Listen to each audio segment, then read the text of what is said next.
дагдан хулгайч. За манай Мишигүний хошууны баруун залгаа их шавийн нэг отог байдаг байсан юм.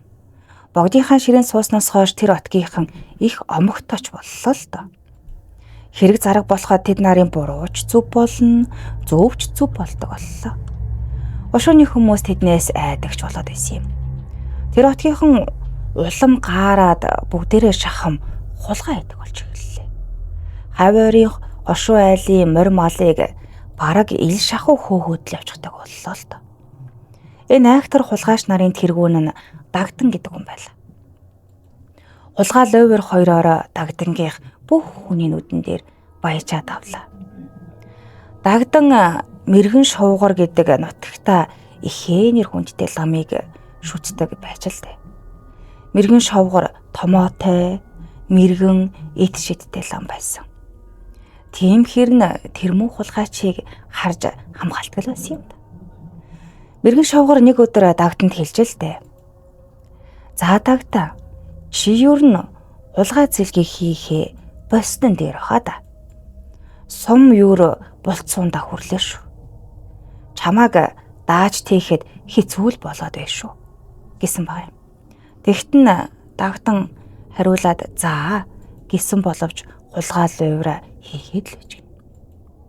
Нэг өдөр нутгийн баруун захын тэрмээ уулын баруунтай нутгалж байсан Төвд ламын 2 морийг нь нөгөөт ч уулгалаа явчихж. Тэр лам уг нь бол монгол хүн. Төвдөд олон жил суусан учраас Төвд лам гэж нэрссэн хүн юм байна л да. Төвд лам морийн Дагдан аваа явчихлаа гэдгийг мэдээд гисэрт сэржин өргөөдөл байж гин. Өргөөдөл байж. Тэгсэн өнөөх Дагдан чин ар өвөр тийшээгээ таталтаж ойчоод өглөөт хөвдөг болж л дээ. Тэгэхээр морьтой хүү яаралтай мэргэн шовгорд хүн явуулаад ам авраа гэж тусламж гуйсан байгаа юм. Мэргэн шовгор тэрийг нь сонсоод ном уншаад засаг буугаар Дагдангийн зүг буутчихсан байгаа юм. Тэгж буудуугүй юу Дагдангийн өвчин ч гэсэн тэр дороо гайгүй болчихж.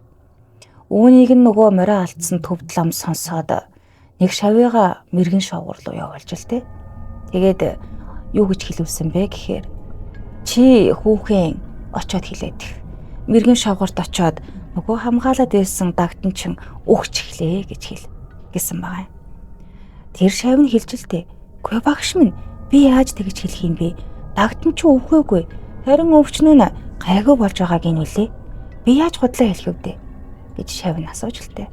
Харин Төвд лам өөдөөс нь чи зүгээр очоод Дагдан нас өнгөрч өглөө гэж мэргэн шовгорт худал хэлчихэд ирээ.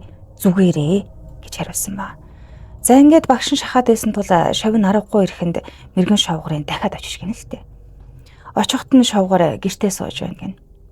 Тэгээд нэлээд сандрангуй ламбугай Дагдангуй нас барчихлаа гэсэн байгаа юм. Тэгтэн мэргэн шовгор куяан гинэ. Арай ч үгүй бага. Нэрээ юу гэд сандраад босоод иж. Тэгэхээр нэрээ гэж хэлчихэд хурдхан шиг тэднийхээс зогтохын төс болоод морьтчихж гэнэ л дээ. Замд нэг морьтой хүн ширүүн давхиж яваад морьноос ойччих л дээ. Хажуугаар нь гарах юм уу гэснээ хүнийг морьноос унаад байгааг нь харсараа байж туслахгүй гарах хаашаа чимптэй гэж бодоод морийг нь бариад ойцсон хүн дээр очисон чинь нөгөөх нь Дагдангийн хүү шар байж таарч гэнэ. Ууц нуруу тасарх нь гэд арай хийж л босч гэрч гэнэ. Түүнийг моринд нь мордуулаад явж. Тэр шарав мэргэн шовгорт Дагдангийн амийг авар гэж гуйх гэж нэлээд яаруу санд руу явж исэн тэр байж таарч. Тэгж бид хоёрыг мөнгөнөж байх завсар хойноос нь бас нэг морьтой хүн дахиж ирээд Дагдан өнгөрчихлөө гэж хэлсэн баг юм. Тэгээд тэр хоёр мэргэн шовгорт Дагдангийн тухай айлтгсанд мэргэн шовгор хариуд нь "Кэтр битгүнд хэлж байсан юм л та.